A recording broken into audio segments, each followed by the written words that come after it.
চিড়িয়াখানায় যেতে আমরা ছোট থেকে বড় সকলেই পছন্দ করি, সেটা পরিবারের সাথে হোক কিংবা বন্ধুবান্ধব। চিড়িয়াখানায় জীবজন্তু পশু পাখি দেখার সাথে সাথে চড়ুইভাতিটাও কিন্তু বেশ জমে। তাই সরস্বতী পুজোয় আমরা চলে এলাম কলকাতার আলিপুর চিড়িয়াখানাতে। চলো শুরু থেকে শুরু করি। হাওড়া স্টেশনের বাইরে থেকে E1, E4, S121, AC4, AC12Dর যে কোনো বাস ধরে পৌনে 1 ঘন্টার মধ্যে পৌঁছে দেবে চিড়িয়াখানার একদম সামনে।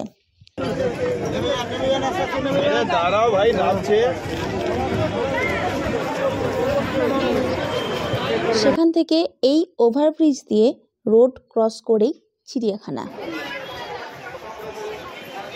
তোমাদের জন্য একটা প্রো টিপস, মনে রাখবে ওভারব্রিজে ফটোগ্রাফি অথবা ভিডিওগ্রাফি সম্পূর্ণরূপে নিষিদ্ধ। ধরা পড়লেই 1000 টাকা লাগবে জরিমানা। জুতে অফলাইন কিংবা অনলাইনে টিকিট কেটে ভিতরে প্রবেশ করো। 3 বছর পর্যন্ত বাচ্চাদের জন্য 20 টাকা করে এবং বড়দের জন্য 50 টাকা করে পার হেড টিকিট মূল্য। চিড়িয়াখানা 150 বছর পূর্ণ হলো। তো চলো, এখন বাজছে 11:10 আর আমরা এই জাস্ট চিড়িয়াখানাতে প্রবেশ করলাম। সামনেই ম্যাপ দেখে ডিসাইড করে নাও কোন দিক দিয়ে শুরু করবে। ওই দেখো কত সুন্দর লাফাচ্ছে, আর লোক জমা হলেই চিল চেঁচাচ্ছে। ওই দূরে দেখো দুখানা শিল্পাঞ্জি বসে আছে, না শুয়ে আছে। থাক বাবা, ওদের ঘুমের ডিস্টার্ব করে লাভ নেই, চলো।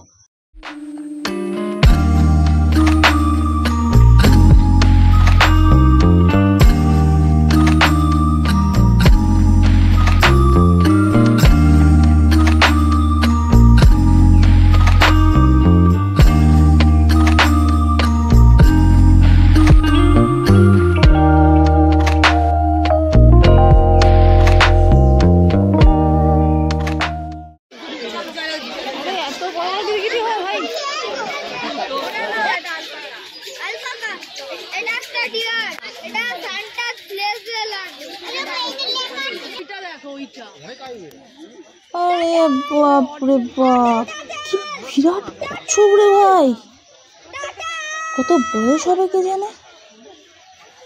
বাপরে, এইখানে আর একটা আছে। Hello dear.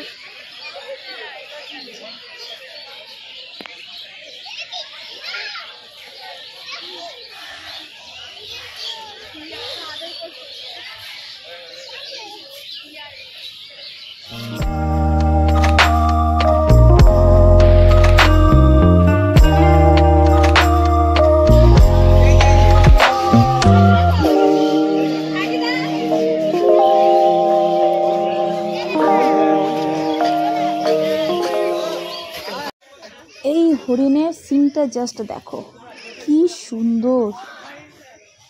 ওয়াও, আরে রে রে, যা, মনে হয় আমাদের দেখে লজ্জা পেয়ে চলে গেল।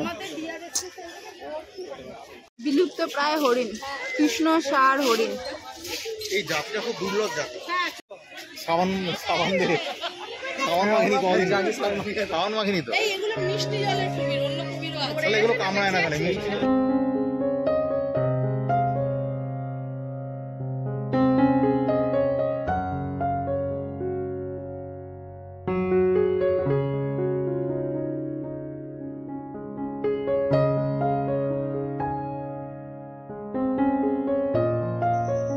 কলকাতার ঐতিহ্য ট্রাম গাড়ি আজ চিড়িয়াখানাতে।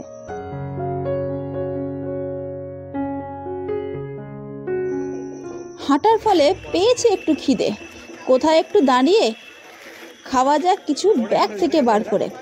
জুর ভিতরে বাইরের খাবার অ্যালাউ আছে, শুধু খেয়াল রাখতে হবে প্লাস্টিক জাতীয় জিনিস আমরা মনে করে ডাস্টবিনে ফেলে চিড়িয়াখানাকে যেন পরিষ্কার পরিচ্ছন্ন রাখতে পারি। এখানে রাজহাঁস থেকে শুরু করে পাতি বালি এছাড়াও অনেক প্রজাতির হাঁস দেখতে পাবে। মালায়ান টাপি নতুন এসেছে।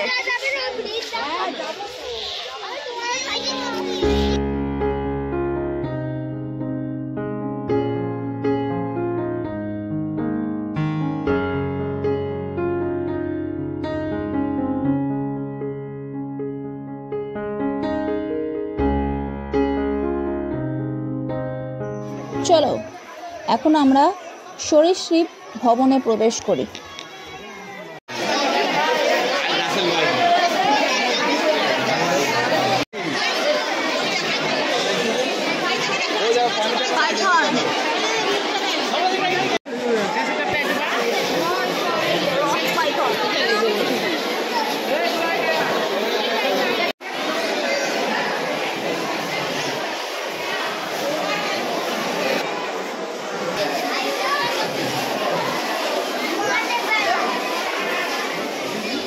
এই হলো অ্যানাকন্ডা, নতুন এসেছে।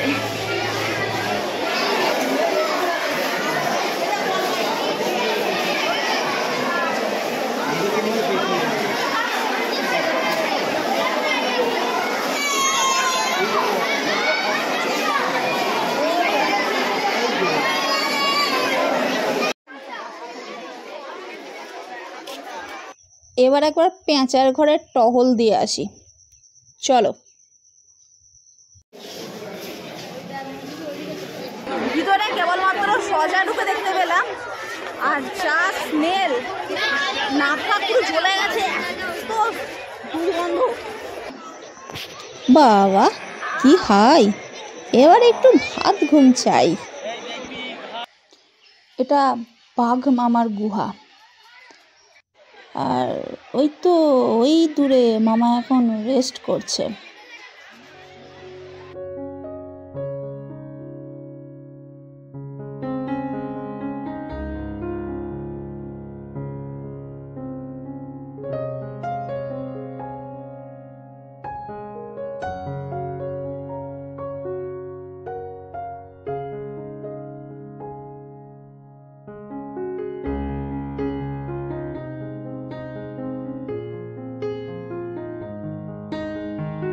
বাহ, কত সুন্দর লাগছে, দুই জিরাফ মুখোমুখি দাঁড়িয়ে একে অপরের দিকে তাকিয়ে।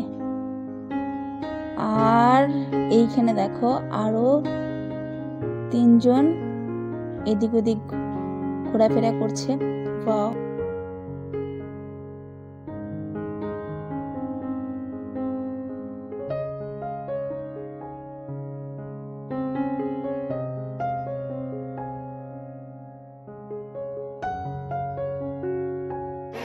বাঘের খাঁচার বাইরে ভিড়টা দেখো।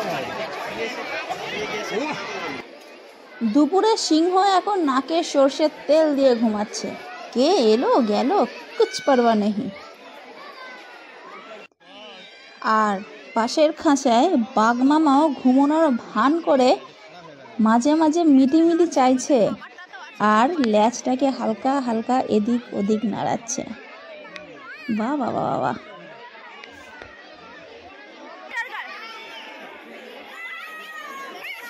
আর এদিকে তো ফর্সা বাঘ মামা, মানে সাদা বাঘ মামা, খাবার দাবার খেয়ে পায়চারি করে খাবার হজম করছে। ও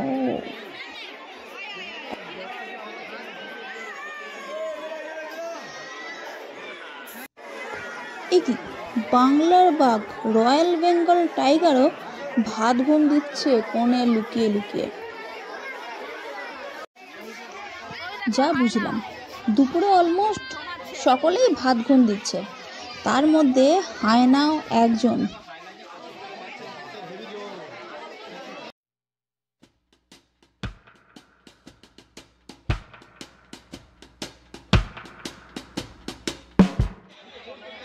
চিড়িয়াখানার ভিতরে প্রচুর খাবারের স্টল আছে এবং কিছুদূর অন্তর অন্তরই পেয়ে যাবে ওয়াশরুমও।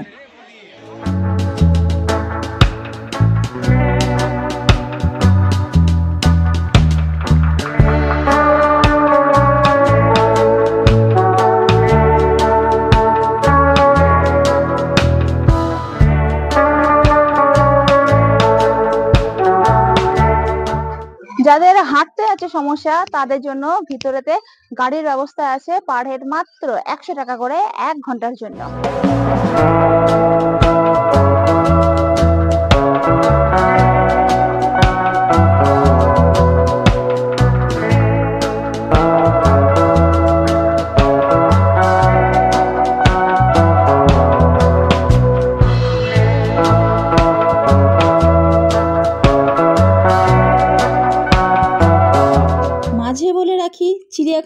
প্রতি বৃহস্পতিবার বন্ধ থাকে, আর বাকি সব দিনে সকাল 9টা থেকে বিকাল 5টা পর্যন্ত খোলা থাকে, 4:30 পর্যন্ত টিকিট দেওয়া হয়।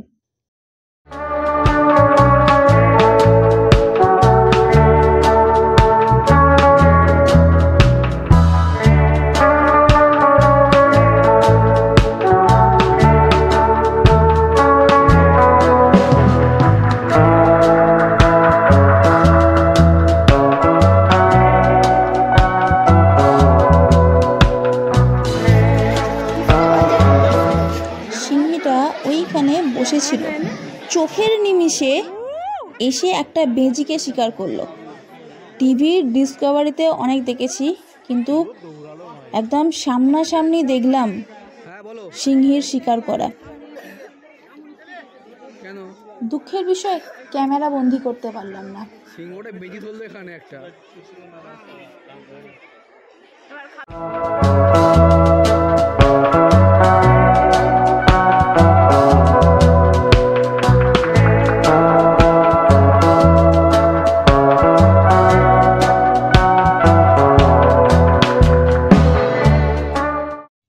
আমাদের ঘোরা প্রায় শেষের দিকে, এসেছিলাম 10:30টার সময় এখানে, এখন বাজছে দুপুর 3টে।